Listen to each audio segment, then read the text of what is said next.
Hi అందరికీ welcome back to UV moments channel. ఈరోజు మన టాపిక్ చాలా ఇంట్రెస్టింగ్గా ఉండబోతుంది. మిస్ అవ్వకుండా వీడియోని ఎండ్ వరకు చూడండి.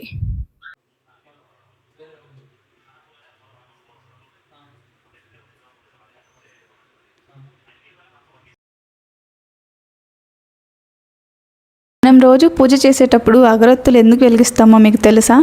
దానికి చాలా రీజన్స్ ఉన్నాయి.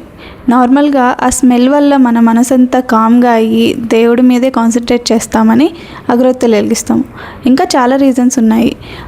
ఇంకా పాజిటివ్ ఎనర్జీ వచ్చి ఇంట్లో నెగిటివ్ ఎనర్జీ అంతా పోయి మంచి స్మెల్ వస్తుందని వెలిగిస్తాము. ఇంకా ఏంటంటే ఆ అగరొత్తుల పొగ పైకి వెళ్తున్నప్పుడు దానితో పాటు మన కోరికల్ని దేవుడి దగ్గరికి చేరుస్తుందని నమ్మకం. ఇలా చాలా రీజన్స్ ఉన్నాయి మనం అగరొత్తులు వెలిగించడానికి. కానీ అలా అగరొత్తులు వెలిగించడం వల్ల మనకి హెల్త్ ప్రాబ్లమ్స్ వస్తాయని మీకు తెలుసా? ఎలాంటి హెల్త్ ప్రాబ్లమ్స్ వస్తాయి, వాటికి మనం ఏం చేయాలి, ఇవన్నీ మనం ఈ వీడియోలో తెలుసుకుందాం. ఎండ్ వరకు చూడండి.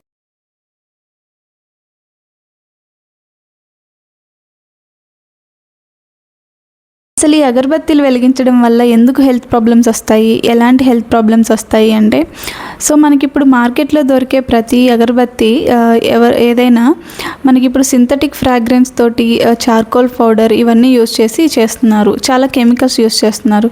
సో ఆబ్వియస్లీ అవి కాలిస్తే మనకి గాలిలో వచ్చేది కెమికల్సే. ఆ గాలి పీల్చడం వల్ల మనకి హెల్త్ ప్రాబ్లం అవుతుంది, లంగ్స్ ఎఫెక్ట్ అవుతాయి. మెయిన్గా ఓల్డ్ ఏజ్ పీపుల్ ఉన్న చిన్నపిల్లలు ఉన్న వాళ్ళకి బాగా ఎఫెక్ట్ అవుతుంది. ఇంకా మనకి స్టార్టింగ్లో తెలియకపోయినా లాంగ్ రన్లో మన హెల్త్ పాడవుతూనే ఉంటుంది. ఇప్పుడు మీ అందరికీ ఒక క్వశ్చన్ వచ్చి ఉండొచ్చు, ఈ పూజలు చేయడం, అగరబత్తీలు వెలిగించడం పాతకాలం నుంచి ఉండే పద్ధతే కదా, మరి అప్పుడు రాని ప్రాబ్లమ్స్ ఇప్పుడు ఎందుకు వచ్చాయి అని. ఎస్, ఇది పాతకాలం నుంచి ఉండే పద్ధతే. కానీ అప్పుడు ఎన్విరాన్మెంట్ ఎలా ఉండేది? పచ్చని చెట్లు, ఫ్రెష్ ఎయిర్, చాలా బాగుండేది. సో అప్పుడు అగరత్తులు వెలిగించిన కొంచెం పొల్యూషన్ ఉండేది. కానీ ఇప్పుడు ఎన్విరాన్మెంట్ ఎలా ఉంది? బయటికి వెళ్ళాలంటే మాస్క్ వేసుకోవాలి, చుట్టూ పొల్యూషన్, గాలి పీల్చుకోవడానికి కూడా కష్టంగా ఉంది. అలాంటి ఎన్విరాన్మెంట్లో ఉంటున్నాం మనం. అలాంటిది ఇప్పుడు ఇంట్లో కూడా అలాగే ఎన్విరాన్మెంట్ క్రియేట్ చేస్తే ఎలా? ఇంట్లో అయినా మంచిగా ఉండాలి కదా. సో దీనికి సొల్యూషన్ ఏముంటుంది? సొల్యూషన్ అంటే పూర్తిగా సొల్యూషన్ కాదు. మనం పూర్తిగా దీన్ని మానేయలేం, పూజలు చేయడం కూడా మానేయలేం. ఎందుకంటే మనకు దేవుడి మీద భక్తి ఖచ్చితంగా ఉండాలి, ఆయన మనకు తోడుగా ఉన్నాడనే నమ్మకము ఉండాలి. సో మనం దీనికి ఏం చేయాలి? ఈ కెమికల్స్వి, సింథటిక్వి ఇవన్నీ వాడకుండా న్యాచురల్ అగరబత్తి యూస్ చేయాలి. న్యాచురల్ అగరబత్తి అంటే ఎండిపోయిన ఫ్లేవర్స్తో తయారు చేసే అగరబత్తి.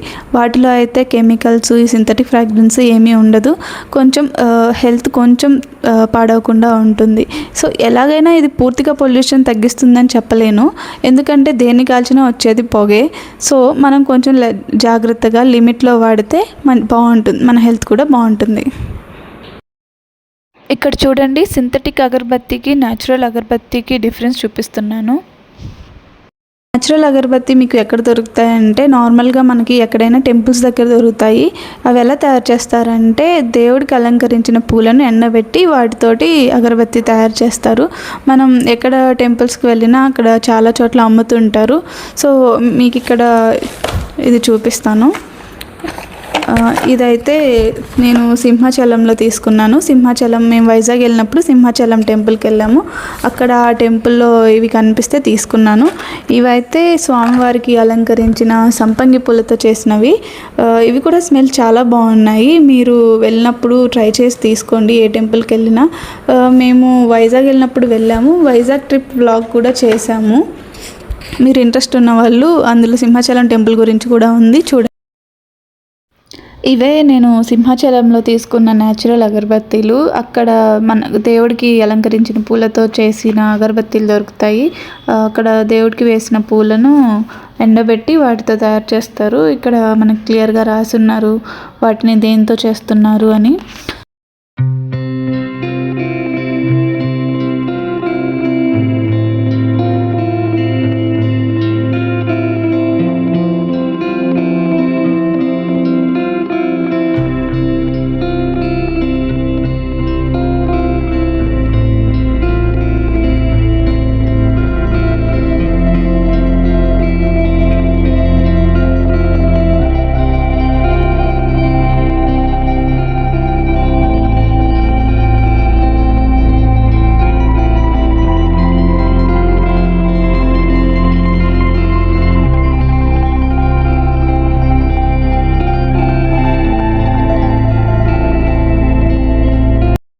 దీనికి ఇంకో సొల్యూషన్ ఏంటంటే, మనం ఇంట్లో పూజ చేసుకొని అగరబత్తి వెలిగించినప్పుడు పొగంతా ఇంట్లో ఉండకుండా కొంచెం ప్రాపర్ వెంటిలేషన్ ఉండేలా చూసుకోండి.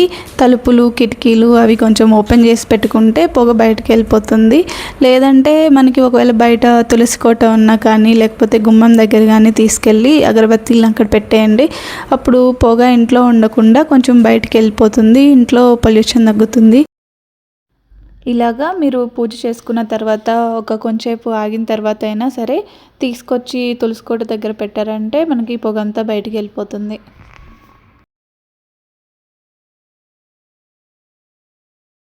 మెయిన్గా ఇంట్లో ముసలి వాళ్ళు ఉన్నా లేక ఆస్తమా పేషెంట్స్ ఉన్నా ఇది చాలా ఎఫెక్ట్ అవుతుందండి. సో ఇంట్లో మనం పూజ చేసుకోవడం వల్ల ఇలాంటి హెల్త్ ప్రాబ్లమ్స్ వస్తాయంటే మనం ఖచ్చితంగా జాగ్రత్తలు తీసుకోవాలి కదా. సో ఇలా జాగ్రత్తలు తీసుకొని మనం పూజలు చేసుకుంటే మన హెల్త్ బాగుంటుంది, మనసు ప్రశాంతంగా ఉంటుంది. Thank you for watching. చాలామంది వీడియోస్ చూస్తున్నారు కానీ సబ్స్క్రైబ్ చేసుకోవట్లేదండి. ఈ వీడియో కానీ మీకు నచ్చినట్టయితే ఛానల్ని వెంటనే సబ్స్క్రైబ్ చేసుకోండి. ఇంకా ఇలాంటి ఇన్ఫర్మేటివ్ కంటెంట్ చాలా వస్తుంది. Until then take care.